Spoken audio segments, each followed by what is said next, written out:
I am here at this Apple store in Palo Alto. The doors are going to open. I'm actually going to step to the side here so you guys can get a shot. Carl, Apple CEO Tim Cook is here in what has become really an annual tradition, Carl. Cook here to welcome the first customers. I can tell you we caught up to the first customer who was here at this store. He actually got here on Tuesday night, so that is some dedication.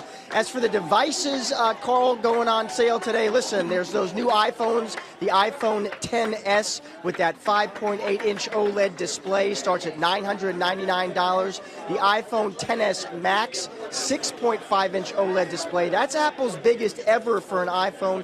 That starts at $1,099. Both those devices powered by that new, faster A12 processor, improved camera technology. Interestingly, Carl, camera tech has really become this battleground for those smartphone makers. Apple saying the photos, the videos for those two new phones will be better. They also stressed improved water resistance and stronger battery life. And also, of course, that next phone call, the XR, that comes in October. Really the question for investors here, what's the mix of iPhones going to be in the quarters ahead? That, of course, will have a big impact on margins and average selling prices.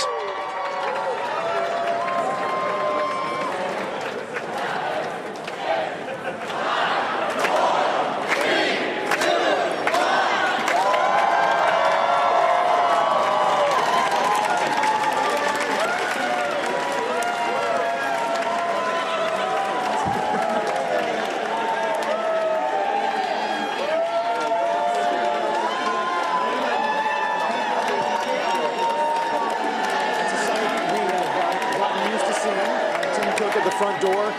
Josh, Morgan Brennan, John Ford here at Post 9. One thing we know about Cook is that he made his bones as a logistics expert. And as a result, the cycle is not the cycle of, it's not your dad's cycle anymore. This fills up quickly now. Carl, if you've got a capitalist bone in your body, a scene like this melts your cold, cold heart. I mean, they're selling phones today that start at $1,000 and people are lining up outside. You would say it's a testament to today's economy, but Apple's been pushing the envelope on margins for a long time. This is a new level for them, and it's a statement that goes against so many of Apple's critics that have claimed over time the Samsungs of the world, Xiaomi's, name a company, are going to drive down Apple's margins. They're going to have to come out with cheaper phones. Well, they eliminated their cheapest phone this year and sold an even more expensive and bigger one. We'll have to see how the holiday quarter turns out for them, but they've also used their cash to have this amazing advantage in retail locations like this one. Josh, I know it's always anecdotal, but I don't know, is there a way to sort of characterize the wait, the line versus prior door openings? Around 6:30 local. I would say there was about 30 people online.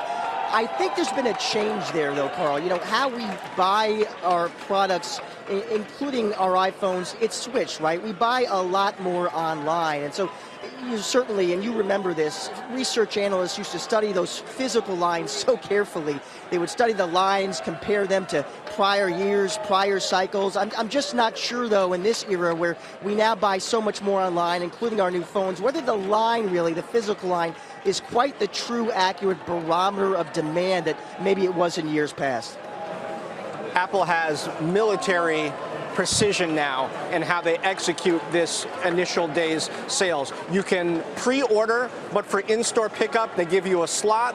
When you're in line, they bring you in. They have different lines for different things, and they usher you out a different door at some of these stores so you don't block traffic coming in. It's way different from how it was 5 or 6 years ago.